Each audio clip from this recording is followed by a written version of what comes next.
say a big welcome to everyone for taking the time out in your busy schedule to join us this afternoon or this evening. Today we're going to be talking about termite strategies and treatments in autumn, and mostly it's going to be about, or predominantly it's going to be about, Xterra. I'm going to hand over to Greg Lawrence. Greg is our area manager for Queensland North. Greg's been with us for a while now, and he's got a long history in pest control. As a technician, as a supervisor, and also as a manager. So he's got a vast amount of experience, and he's going to be taking us through this information evening. So I'll pass on to Greg. All right, thank you, Andrew. Everyone can hear me okay? Yep. Fantastic. Just bear that in mind as I go. I'm just going to share my screen, guys, for signing in and for the introduction, Andrew. It is appreciated from our end, and hopefully you get something out of our webinar today.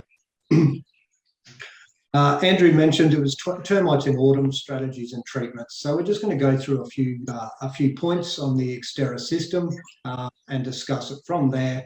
As Andrew said, if you've got any questions, pop them in the chat, and we'll answer them, or Andrew will answer them as best we can as we go through. All right, I'm going to kick off with this slide, guys. Xterra is the #1 choice for consistently effective termite management. Okay, we know that Requiem, our termite bait, is widely regarded as the best bait available in the termite baiting sector. We know once we get termites feeding on our Requiem bait, we've got colony elimination is assured. How do we know this? Well, we know this for 20 plus years of Xterra in installations across all parts of Australia. So we do have quite a bit of data and sites that have had many success stories with our Xterra system. And because it is a baiting system, we're using obviously termites' natural behaviours to achieve this colony elimination. We're using their feeding processes and of course molting processes to get the bait through the colony and this is, of course, as opposed to other traditional management methods, such as transfer type insecticides, where we're relying heavily on lots of termites contacting and passing on that treatment. So baiting really is a fantastic way of colony elimination, and the Xterra system, as it is the #1 in achieving this. So it is a big claim, but it is a claim that we stand by. When we look at the Xterra system as a whole, just going to point off some what we would call points of advantage, different points of advantage. Xterra, when we look at our in-ground stations, I'm sure we've seen a system, whether we've installed one ourselves or whether we've seen one in the ground, they are quite a large station. And there is a reason that we have those stations that size. Quite simply, one of those reasons, I suppose, is the more space you occupy in the soil, the more chance of interception you're going to have. But really, the interception, or the key factor in our system, is focused termite attractant. Okay, that's exclusive to the Xterra system, and I will speak a little bit further on that shortly. But that really sets us apart from all other systems that are out there in the market today. It's also a complete system. Okay, we've got our in-ground stations available for intercepting subterranean termites foraging through the soil, but we have our above-ground stations also. So we can really tailor or adapt our system componentry to any site or situation that we may be faced with. And we utilise that obviously with our in-ground stations, our focused termite attractant, and our Requiem termite bait, which I'll also speak a bit more on. The last 2 points, guys, excuse me.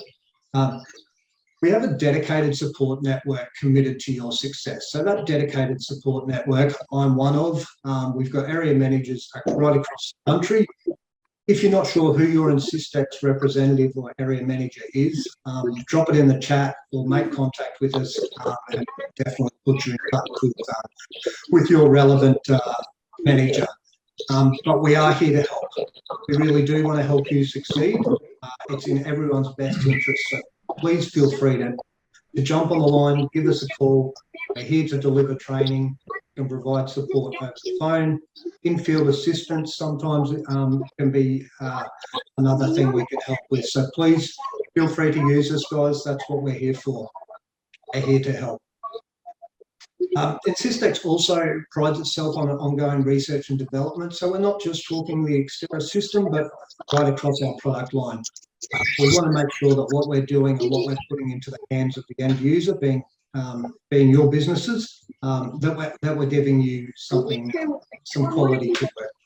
This is obviously an in-ground station. We can see quite obviously this one has active termites within it, and that is a really key benefit of the station and the design of these stations. They're a no disturbance station. We can open that lid. Within a moment, we've identified if we've got active termites or if we've got timber damage. We don't need to pull timbers out or monitoring pegs or cartridges or such.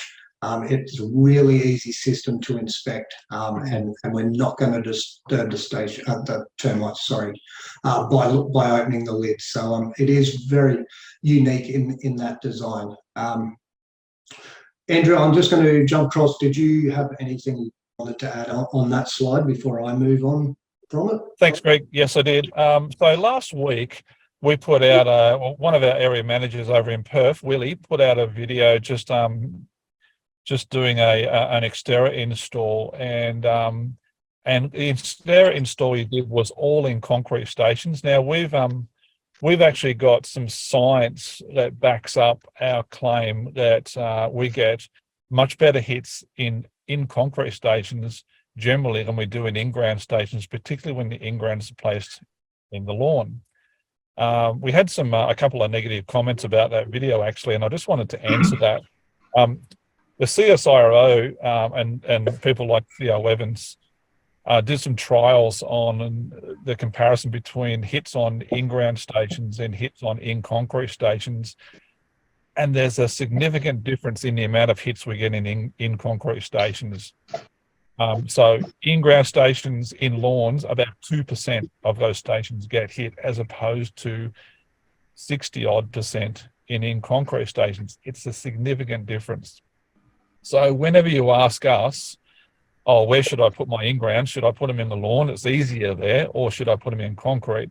We're invariably always going to say put them in concrete, because that's our prerogative, is to make sure that we're managing the termite infestations or potential termite infestations around your client's place. That's what we want to do.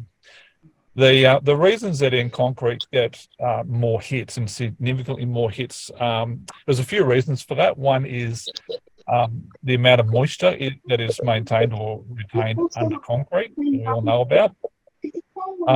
Secondly, there's less predators in concrete stations like ants. And thirdly, and this is quite significant, is that termites like to use other avenues to access the structure. And under concrete, you've got things like services pipes, Telstras, and electricity and water pipes, and you've also got stormwater pipes. Termites are active with these areas to access the building. So, yeah, just keep that in mind when you're doing your installs and when you're choosing to use in concrete sort of things. Okay, thanks, guys. Thanks, Greg. Excellent. Thanks, Andrew. Okay, so with that unique design of the largest style station, it makes it really, really easy for us to introduce our bait straight to the termites feeding front. Very, very, very simple method. We're mixing up our bait on site. So one of the benefits, or a key benefit in my opinion, and a really, really good thing, is where we have the ability to mix our bait on site. So we're providing termites with the freshest source of cellulose possible. So that's really important when we're talking about termite baiting and giving them a nice food source. We're giving them the freshest possible bait available. The Requiem bait, we know, very, very palatable. It is preferred to the timber, so the termites will start feeding on that timber straight away. We don't need to, on that bait straight away. We don't need to break open the timbers to get the termites into the bait. Simply place that bait straight into the station as is, and the termites will start feeding on it. Having a bait that we can mix up on site also gives us the benefit of choosing how much bait we're actually mixing up. If we need a full station, we can obviously mix a full station, but if we're just topping up a bait station, we've got the ability to just mix half amount of bait. So it's quite versatile in that regard. We're not kind of bound to certain sizes. I mentioned earlier focused termite attractant. This here, what we're looking at there, that's the label of our focused termite attractant. Quite simply, it's a granular product. It's food-based and it's non-toxic, which is really in line with our whole Xterra system. Our Requiem bait is non-toxic. Our focused termite attractant is non-toxic. So it's a very environmentally friendly system that's going to achieve the results that we need it to and you need it to. So without focus, which as I said is exclusive to the Xterra system, without focus, we really don't have much to intercept. We're leaving a lot to chance, so to speak, at 3 metre intervals on your stations. Without the use of termite attractant, we're really leaving quite a bit to chance. So the focus will help you achieve termite interception. And it does that by releasing CO2 into the soil. So we add focus to the base of our stations at installation and every thereafter. And what that focused granule actually does is it reacts with the soil microbes and releases CO2 to the soil in gradual small amounts. So what CO2 is actually doing, it's mimicking decaying timber, which is obviously an attractant to termites. So by releasing CO2 into the soil and spreading 2 to 3 metre radius around each station, creating an interception zone and drawing termites towards our stations. Okay, without it, really, as I said, running the risk of termites possibly straight between our stations.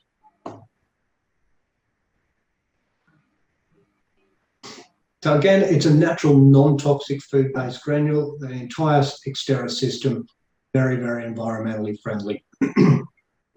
Works with soil microbes, as I mentioned, to slowly release CO2, and it draws the termites into the stations. It's important to note that we're not pulling termites from the neighbour's yard or across the road or 3 doors down. We're only intercepting or attracting termites that are within that risk area, that 2 to 3 metre radius. So if they're in the proximity of property of your stations, we're going to intercept them. So it's what we want, and not drawing termites from outside of that high risk or that interception zone. Okay, so it is important that you understand that, and so does your.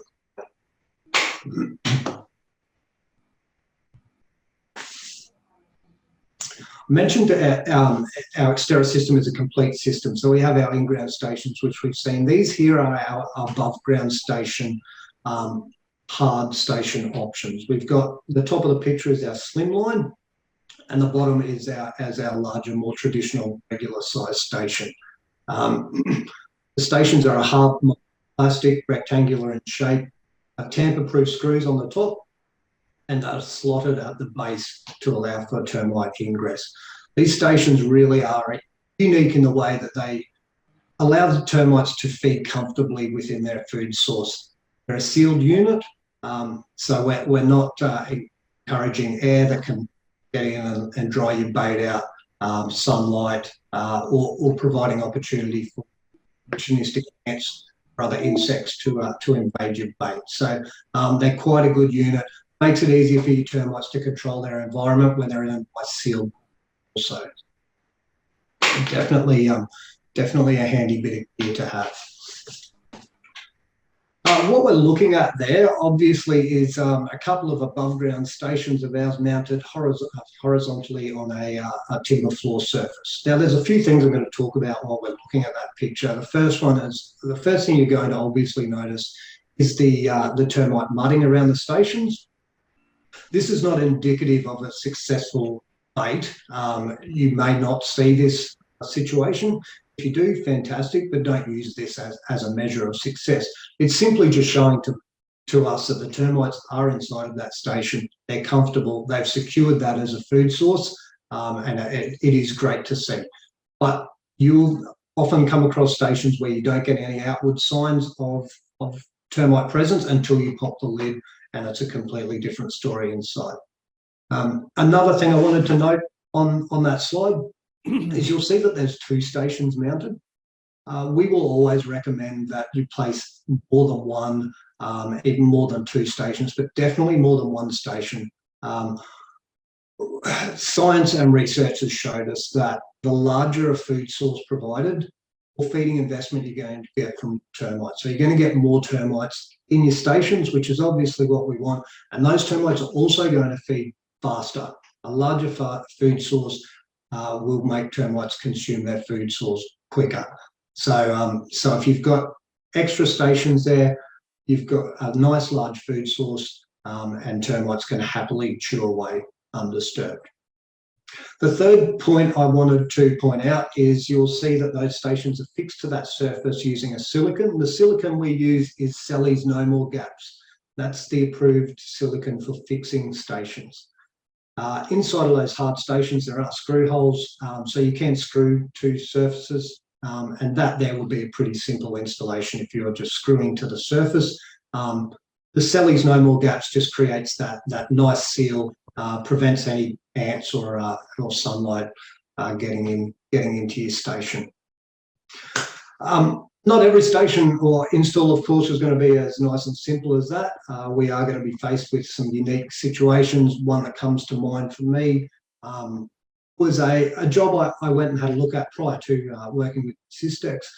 A situation where a client's property had been under attack from termites for about 3 years, being managed by another pest control company. So they eventually engaged myself to come and have a look and see what solutions we could provide. So multi-level story owned by a couple of doctors in town. Lower level, complete rear wall was built into the hill, so it was underground essentially, so no access. It was pretty obvious that that's where the termites were ingressing the building. So we discussed baiting. Obviously, that's the best solution in this kind of situation. We discussed baiting. The homeowner was pretty receptive to the idea. I went back to the office, submitted a quote, and was waiting to hear back. I then get a phone call from the client saying that he's removed the wall lining just to have a better look. So obviously, we all know that's the worst news you can possibly hear. But anyway, I've jumped in the car and run around to have a look and to have a chat with him. And sure enough, he removed about 8 meters of wall to floor wall lining and exposed the blockwork, which was essentially just mud brick. It was covered in fecal spotting and mudding everywhere. It was a complete mess, but no termites. Obviously, they'd retreated, disturbed them with all of his demolition. As I was sitting there talking to him, I noticed a bit of movement on the side of from my eye. Termites were starting to rebuild. They were starting to appear out of some of the gaps. So we quickly then and there decided to implement the baiting plan we'd earlier discussed. But I was faced with the problem of not being able to mount my stations onto the wall vertically. It's a masonry surface. I wasn't able to screw into it. Cloth tape was not going to hold a station. So essentially, Selleys No More Gaps was my choice. And I had to do it in a 2-part installation. We installed an empty station, waited for the silicon to set, and then added our bait matrix to that. And I think we ended up with 4 stations and I think colony elimination after about 10 weeks on that one. But just, you're going to be obviously dealt some difficult situations. Just need to find a way to get the bait to them and secure it in a way where it's not going to fall away or dislodge from the surface.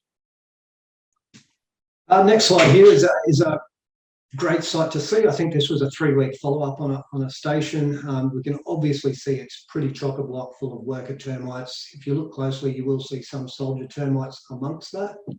The point I wanted to make on this particular slide is we're at a point where we obviously need to add bait to the station, but we've also got the situation where we could potentially disturb our termites if we try and force bait into that station, which is the last thing we want to do. Termites are obviously happy in there. They've consumed quite a large amount of that bait. We need to get more in. If we try and force more in, as I said, we're going to disturb our termites, but we're also not going to be able to get much bait in there. Now, when we're rebaiting termite stations, we want to be giving them as much bait possible as we can. We need to keep food up to an actively feeding site.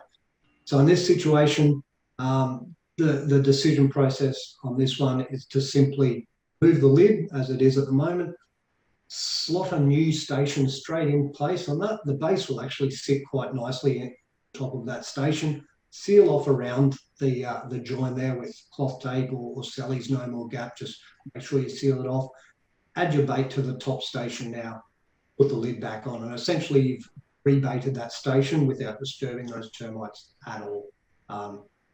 So just other ways of, I guess, getting bait to your termites without disturbing them too much.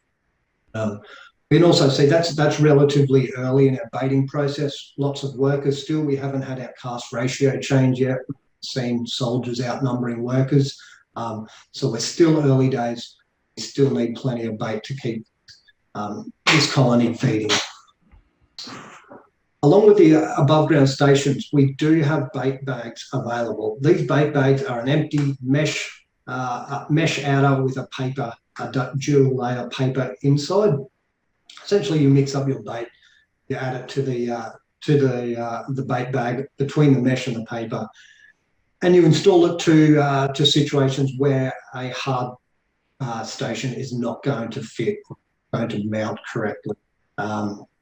So in this case, obviously, it's at the base of a subfloor pier.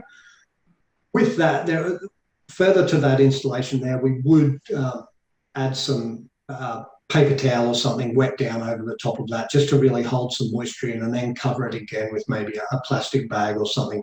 Because unlike the solid hard stations, bait bags are a lot more prone to drying out or to being exposed to the elements, as you could say. But bait bags, because they are available, they can get you out of sticky situations. I've used them in cavities in wall voids where I was unable to get down to the bottom plate. Mix up bait bags, tie a string onto them, and lower them down into the void, and just retrieve it via the string when it's time to check. So yeah, just letting you know that bait bags are an option if your above ground stations aren't unable to be used in that situation. This one here, despite myself being a Queenslander, this is a story for Andrew to tell this one. So I'll throw over to Andrew. Yeah, so I just had a couple of interesting jobs here. This is a job that I was called out to in Western New South Wales, a town called Condobolin. Some of you might be familiar with Condobolin. It's a freezing cold place in winter and a boiling hot place in summer. This was in the middle of summer, boiling hot, drought, and an old farmhouse sitting on top of a hill.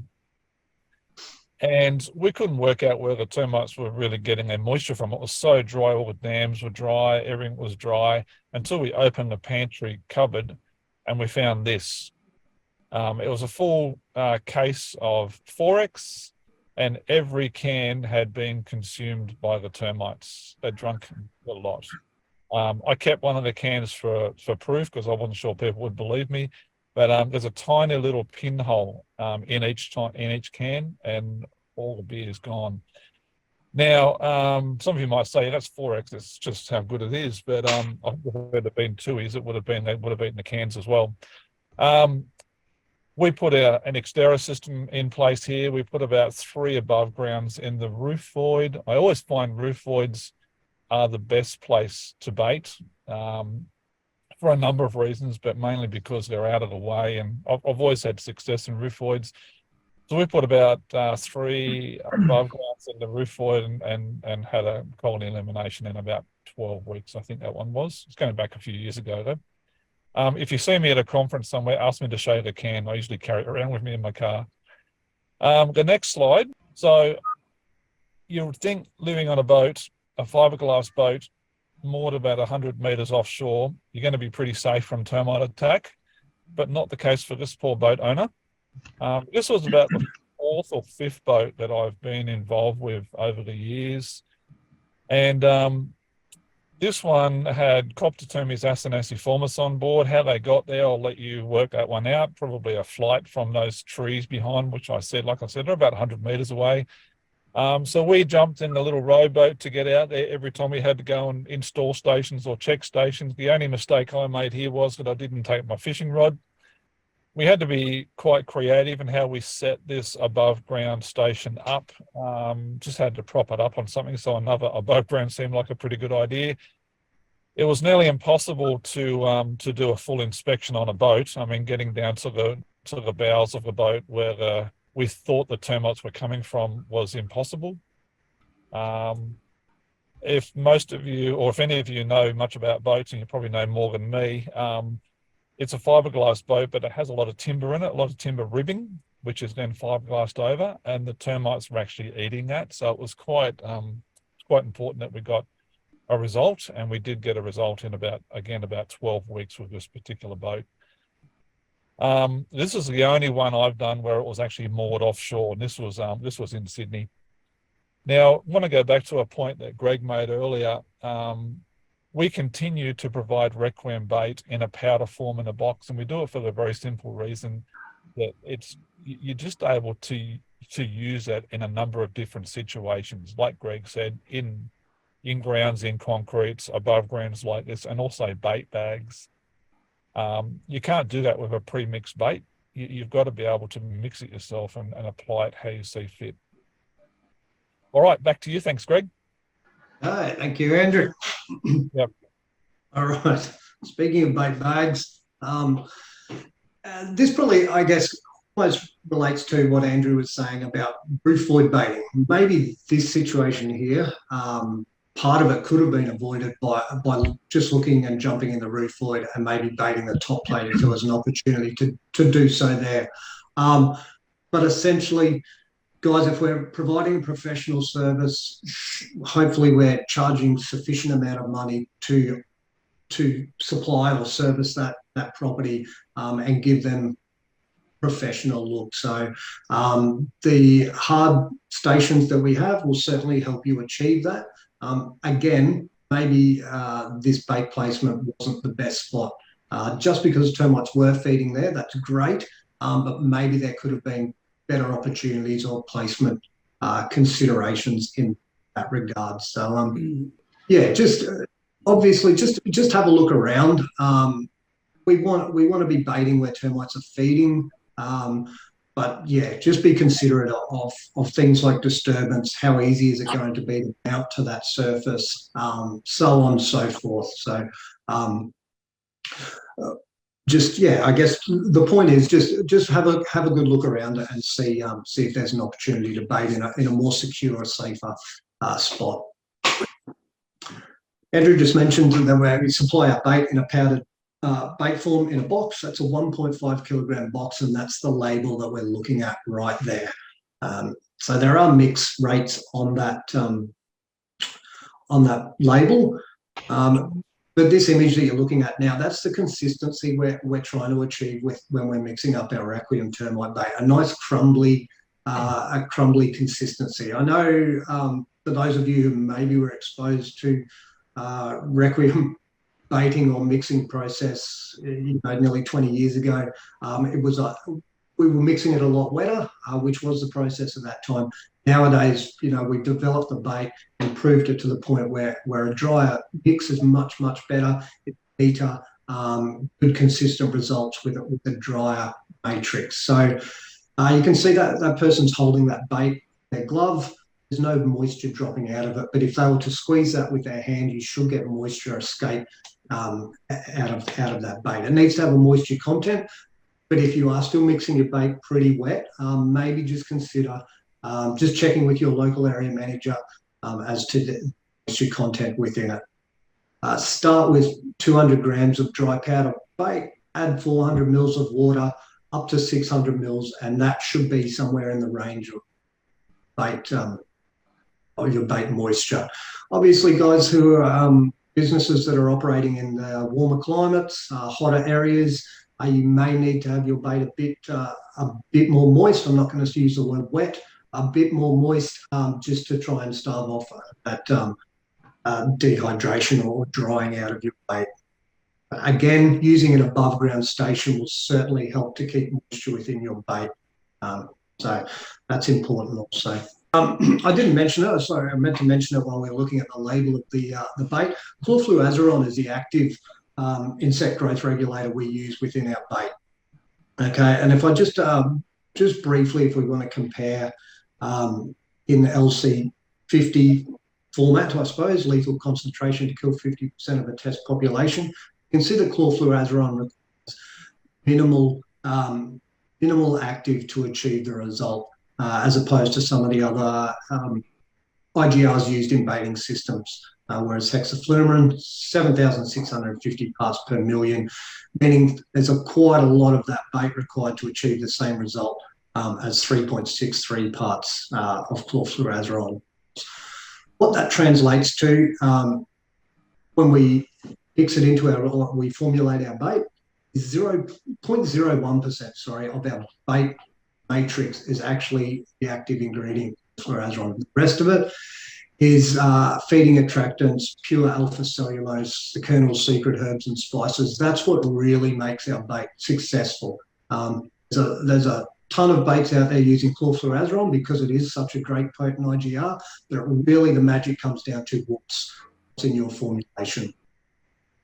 Which, again, is why Requiem is considered the most palatable market. Can I just jump in there, Greg, quickly? One of the other things to keep in mind too with baiting, and we haven't got a slide on this, is the water that you use. So obviously the best water to use with termite baiting is clean tank water or clean rainwater. If you can't find that, then we've done some testing. Again, we trial lots of things at Insistex, and one of the things we found was that the purest water you can buy off the shelf is a product called Puree water, Pureau. It's available very cheap off the shelf at Coles. So if you can't get clean rainwater, Puree water from Coles. Tips from above.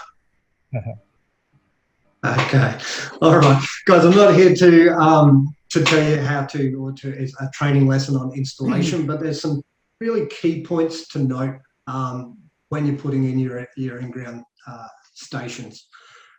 One is, there's our 3 points. So I'll start with the blue one. We want to make sure our station is set low enough in the soil. You'll get a significant increase in success rate or strike rate of termite interception if your station is actually properly in the soil. Okay, so the next point to make is the green point, push soil under the collar of the station. You're going to reduce the amount of spiders, slaters, centipedes, and things like that getting into your station. If you just push that soil in up underneath the collar to really block off and secure that station within the soil. And lastly, you can see that the depth of the hole is deeper than the length of the station. Really important for heavy clay soils or thick soils, I suppose.